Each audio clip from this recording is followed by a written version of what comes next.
Thank you, everyone. It's probably been an interesting experience the last couple of days, right?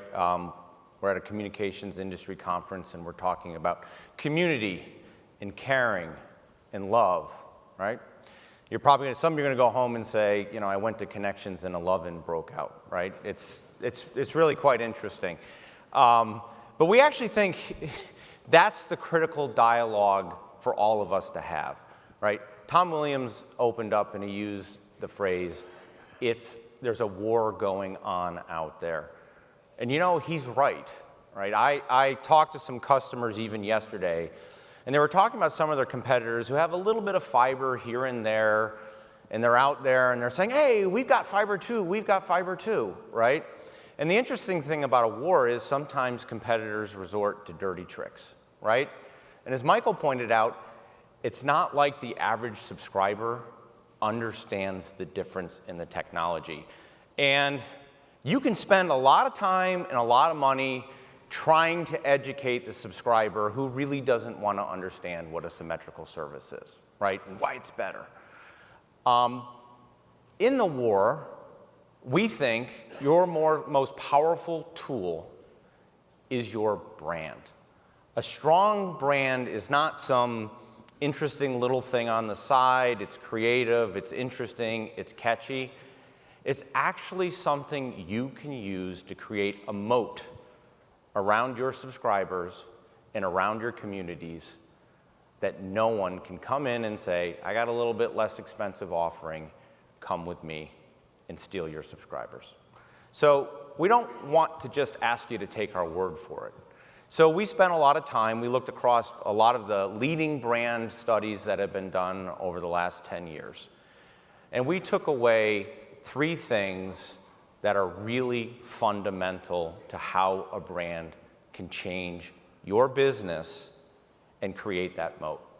So the first one is, what does a strong brand do? It generates great word of mouth.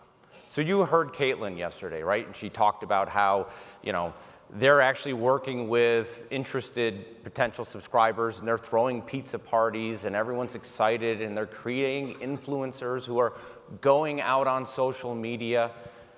You know, what effectively they're doing is as they expand, they're creating a bow wave, right, that hits that community even before they're there. And it creates an amazing situation where they go in and those subscribers are throwing parties to celebrate their arrival.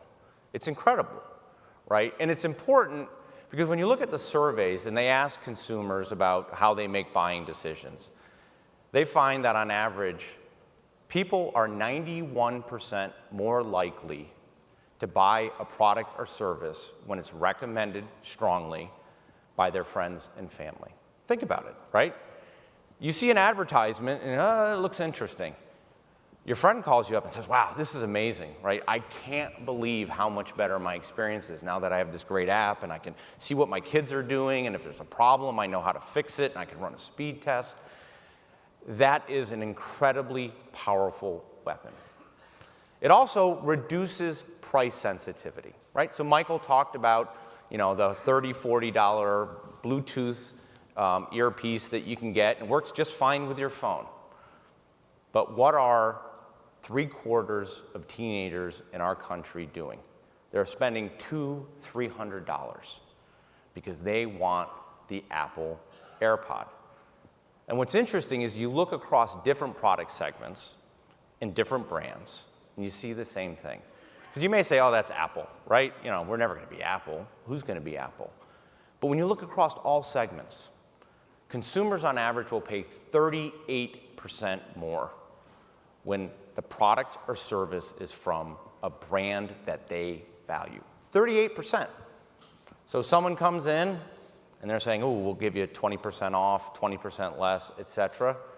You can actually reduce price sensitivity when the consumer values your brand.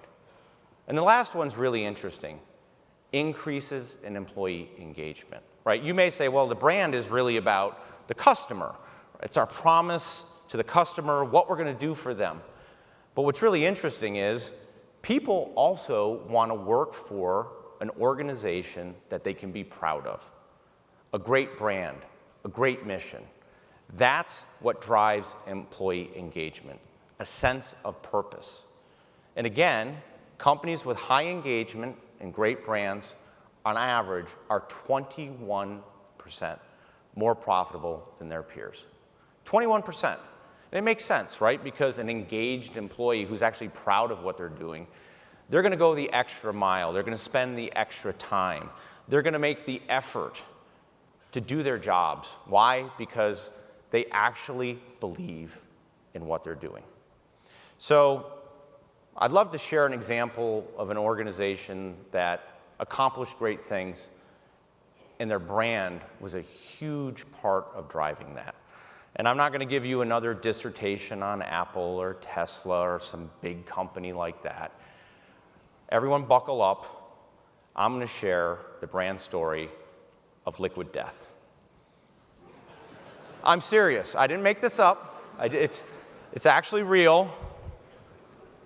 Right? Here it is. I'd like to be in those branding meetings. Liquid Death. Right? I'd like to know what names they rejected. And seriously, this isn't a prelude to another Jerry video or a Jerry bomb. I'm actually really serious about this. So what's interesting is Liquid Death is not some edgy energy drink that's trying to, unseat, Gatorade and things like that.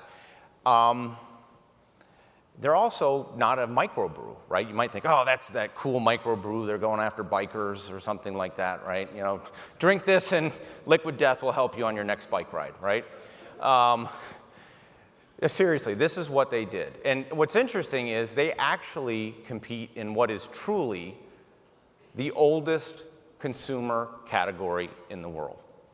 Water. Liquid Death, water. Okay, hang with me.